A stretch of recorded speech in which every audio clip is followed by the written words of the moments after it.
আসসালামু আলাইকুম ওয়া রাহমাতুল্লাহ। আলহামদুলিল্লাহ। কেমন আছেন প্রিয় জলঢাকাবাসী? জলঢাকাবাসী ভাই এবং বোনেরা, সাংবাদিক বন্ধুগণ, আল্লাহ তাবারক ওয়া তাআলার শুকরিয়া আদায় করছি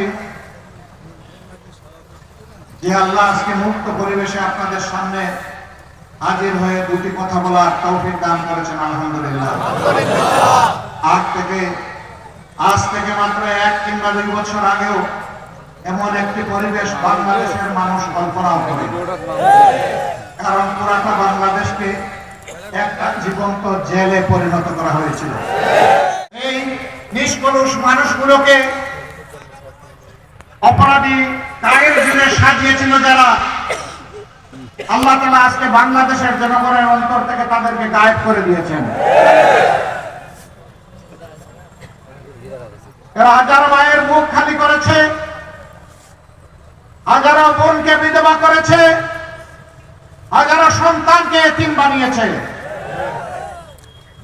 জায়গায় জায়গায় নাগর তৈরি করে এই যুগের নিকৃষ্ট গোপন বন্দিশালা এরা তৈরি করেছিল।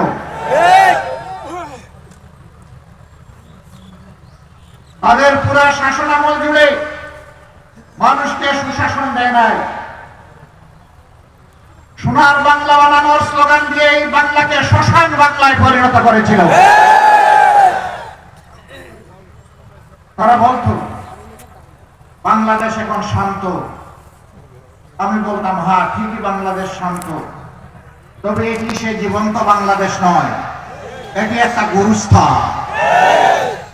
গুরুস্থানে মুদ্রারা যেমন কথা বলে না, বলতে পারে না, বাংলাদেশের 18 কোটি মানুষের কণ্ঠ থেকে তাদের কণ্ঠের ভাষা হাইজ্যাক করে নিয়ে যাওয়া হয়েছিল। কথা বলার অধিকার ছিল না। প্রতিবাদ করতেই প্রতিবাদী মানুষের উপর জুলুমের পাহাড় ভেঙে পড়ত।